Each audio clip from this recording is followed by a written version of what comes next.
Good morning my dear students. कैसे हैं आप सब? Hope so all are good, all are well.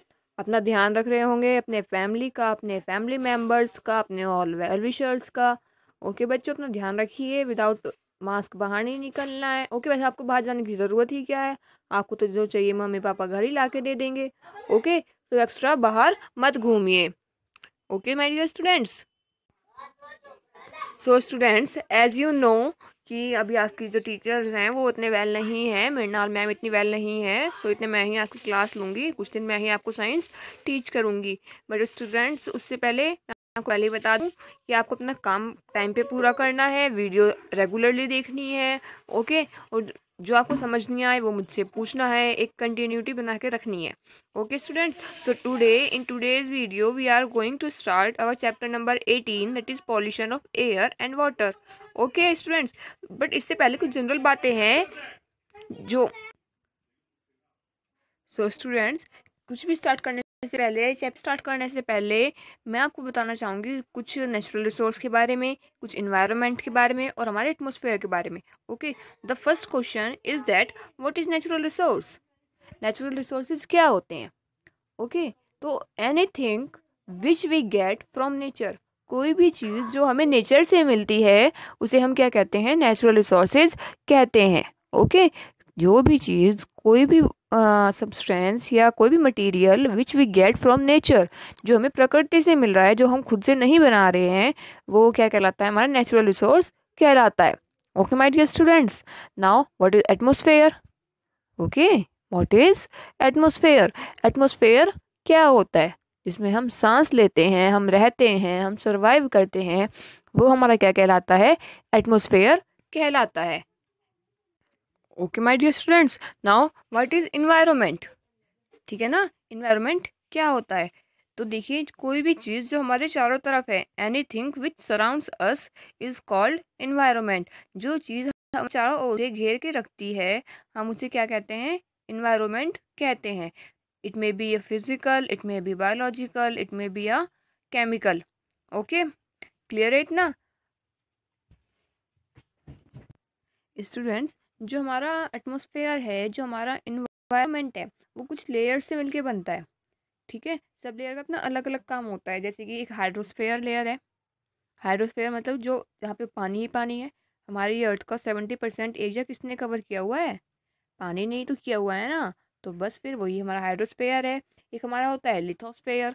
Lithosphere जिस पे लैंड है, मतलब जिस पे लाइफ पॉसिबल है, सर्वाइव कर रही है। या जो लैंड है, सिंपली बोल सकते हैं लिथोस्फेयर कौन सा है? जिस पे लाइफ, जो लैंड है। ठीक है, हाइड्रोस्फेयर जिस पे वाटर है, लिथोस्फेयर जो लैंड है, बायोस्फेयर जहाँ लाइफ है।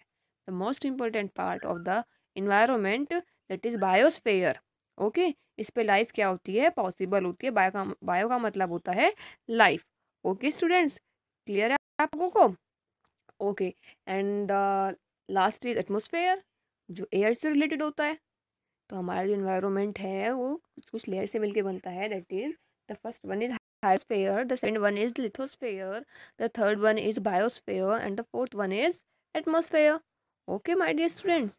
तो और अगर देखो, अगर जो चीज़ हमें जिंदा रहने के लिए ज़रूरी है, अगर हम उसे ही पॉल्यूट कर देंगे, पॉल्यूट मतलब गंदा कर देंगे, तो हमें प्रॉब्लम हो जाएगी।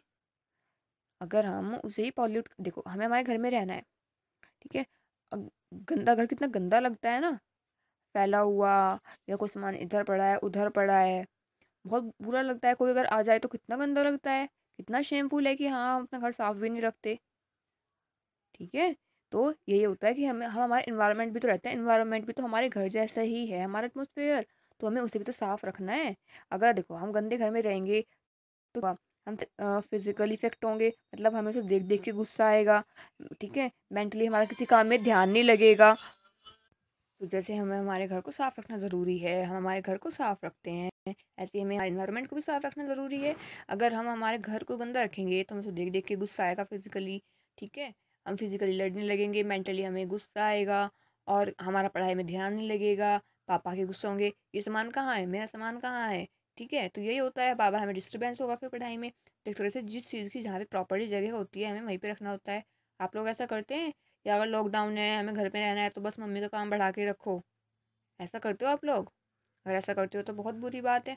ठीक है, तो मेरा जो मेन मोटिव है कहने का वो ये है, हमें हमारा घर साफ़ रखना चाहिए। जैसे हम, और एनवायरनमेंट भी हमारा घर ही है जिसे हमें साफ़ रखना चाहिए।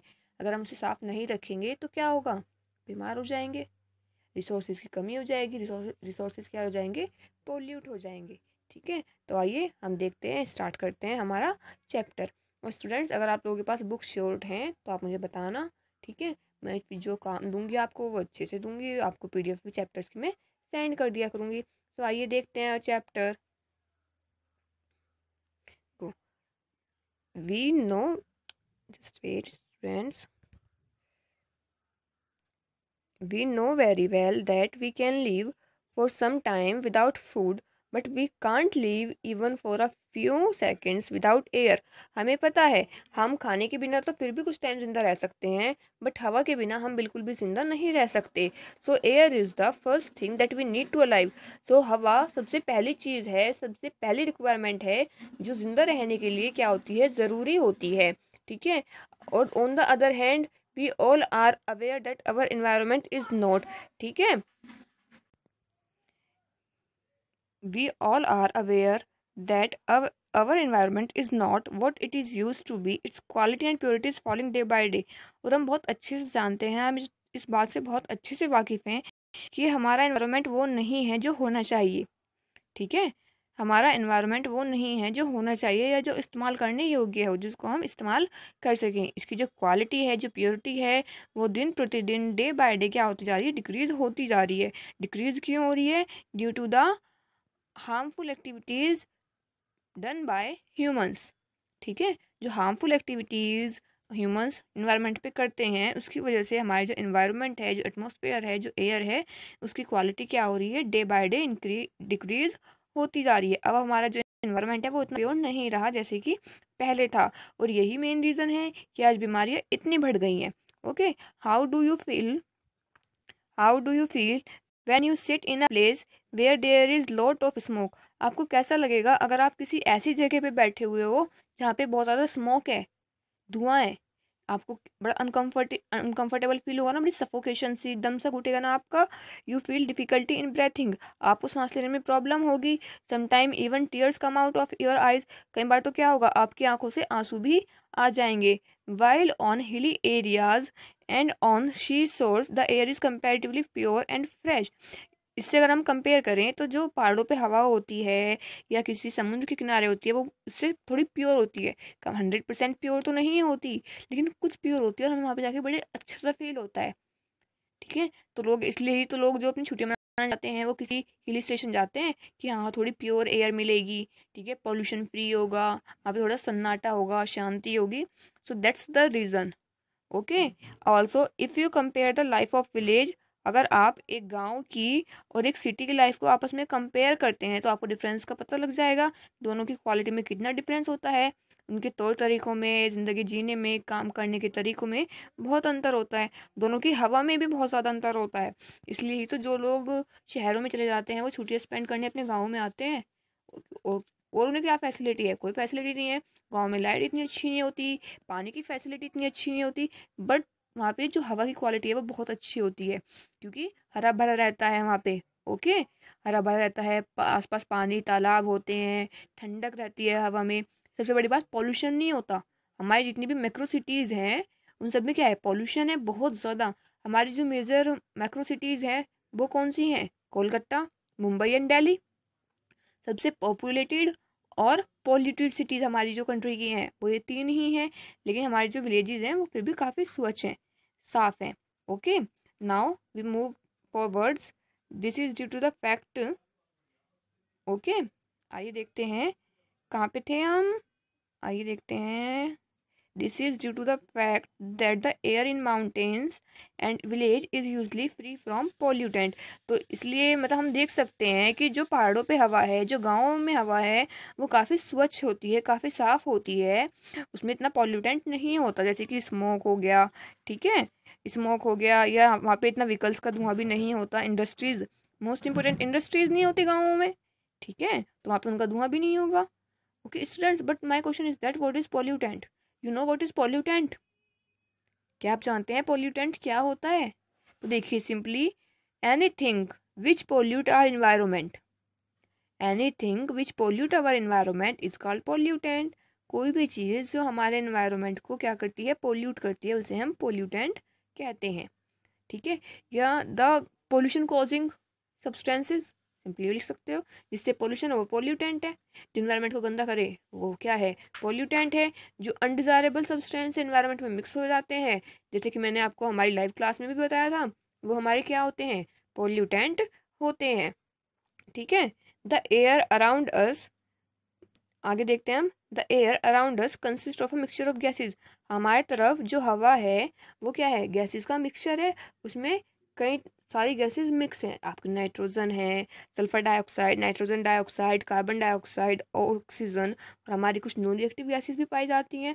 Even air is a mixture of gases. आप क्लास 9th में जाके पढ़ेंगे कि जो एयर है वो गैसेज का मिक्सचर क्यों है, कैसे है। ओके, ये सब आप बहुत ज़्यादा डिटेल में वहाँ पे जाके पढ़ेंगे। Okay my dear students, even हम कहते हैं कि atmosphere is act like a blanket. जैसे ब्लैंकेट होता है ना, वो हमें चारों तरफ से रैप कर लेता है, सेम ऐसे ही हवा भी हमें चारों तरफ से क्या कर लेती है, रैप कर लेती है। हमारी हवा में कौन कौन सी, एटमॉस्फेयर में कौन कौन सी गैसेस पाई जाती हैं, 78% नाइट्रोजन होती है, 21% ऑक्सीजन होती है, 0.95% हमारी इनर्ट गैसेज होती हैं, as I already told you. 0.03% हमारी कार्बन डाइऑक्साइड होती है, और साथ में कुछ अदर गैसेस भी पाई जाती हैं, लेकिन वो बहुत ट्रेस में, मतलब बहुत माइन्यूट अमाउंट में पाई जाती हैं। साथ में वाटर वेपर्स, पानी की भाप, dust particles, composition of different constituent, मतलब अलग अलग सब्सटेंस, ये प्लेस टू प्लेस वेरी करते हैं कि क्या पाया जाएगा। ओके, नाउ लुक फॉरवर्ड, आगे देखते हैं आवर एनवायरनमेंट, आगे देखते हैं our environment is under a great threat. जो हमारा एनवायरनमेंट है वो अंडर अ ग्रेट थ्रेट है। अंडर अ ग्रेट थ्रेट का मतलब बहुत नुकसान में है, because most of the activities of man practically add to pollution of air around us.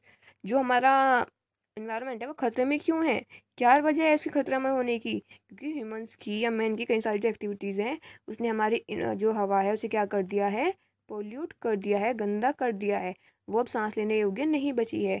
Pollution is the contamination of, देखो आपकी बुक के अकॉर्डिंग पोल्यूशन क्या होता है, pollution is the contamination of our physical environment, हमारे environment का गंदा होना। ठीक है, हमारे इन्वायरमेंट का गंदा होना ही पॉल्यूशन। कंटामिनेशन का मतलब क्या होता है, जो गंदा करते हैं, कंटामिनेट। ठीक है, तो अब वो गंदा किसको कर रहे हैं, वो हवा को भी गंदा कर सकते हैं, पानी को भी या मिट्टी को भी गंदा कर सकते हैं। और जो सब्सटेंस कंटामिनेट की तरह वर्क करते हैं, the substance which contaminate the, जो हमारे एनवायरनमेंट को कंटामिनेट करते हैं, गंदा करते हैं, उन्हें हम क्या कहते हैं, पोल्यूटेंट्स कहते हैं। क्लियर है। अब यहाँ पे हम देख लेते हैं कुछ हमारा एक दिया हुआ है, एक ट्रेजेडी के बारे में दिया हुआ है। The industrial disaster occurred in Bhopal in December 1984। Bhopal में एक इंडस्ट्रियल डिजास्टर हुआ था 1984 में, ठीक है, जिसे वर्ल्ड रोज डिजास्टर का नाम दिया गया था। मतलब दुनिया का सबसे एक तरह से बेकार डिजास्टर, मतलब कह सकते हैं हम आपदा। ठीक है, जो सबसे बदतर, सबसे बुरी आपदा थी वो कहाँ पे आई थी, भोपाल में आई थी। ये किसकी वजह से हुआ था, एक गैस की वजह से हुआ था। एक इंडस्ट्री में एक गैस का यूज होता था, मिथाइल आइसोसाइनाइड गैस का। वहाँ पे क्या हुआ था, उसके सिलेंडर फट गए थे, उसके सिलेंडर क्या हो गए थे, ब्रस्ट हो गए थे। और इसी वजह से क्या हुआ था, वहाँ के जितने लोग थे वो सब पैरालाइज हो गए थे, बहुत ज़्यादा डेथ हो गई थी, बहुत ज़्यादा। I think it may be a 2500 death in a single tragedy. ठीक है, हाँ बिल्कुल, देखिए दिया हुआ भी है, from the storage tank of the Union Carbide. ये क्या था, इससे हमारा पेस्टिसाइड बनता था, मतलब कीटनाशक बनता था, जिसमें क्या हुआ था, कम से कम 2500 लोगों की मृत्यु हो गई थी, और उससे ज़्यादा वहाँ पे लोग बीमार हो गए थे। इवन वहाँ पे आज भी जो लोग हैं वो बहुत ऐसे हैं कि जिनकी जो कैंसर से सर्वाइव कर रहे हैं तब से ही। ठीक है, उनकी बॉडी में आज तक उस पॉल्यूटेंट, उस गैस के जो एक तरह से पार्टिकल्स हैं वो पाए जाते हैं। The after effect of the poisonous gas, ये किसकी वजह से हुआ, इस जहरीली गैस की वजह से हुआ था, जो लोगों की बॉडी में उनकी सांस, उनकी ब्रेथ रेस्पिरेशन के साथ चली गई थी। ओके, तो ये था हमारा पोल्यूशन और पोल्यूटेंट के बारे में। और नेक्स्ट हमारा आता है सोर्सेज। सोर्सेज हम हमारी नेक्स्ट क्लास में करेंगे, क्योंकि अभी आप लोगों के पास बुक्स भी नहीं है, तो आपको समझने में क्या होगी, प्रॉब्लम होगी। सो इतने इसको वीडियो को जितनी बार आपको समझ में नहीं आता उतनी बार ध्यान से देखते रहिए, अपने डाउट्स क्लियर करते रहिए। Stay home, stay safe and take care of your सेल्फ्स।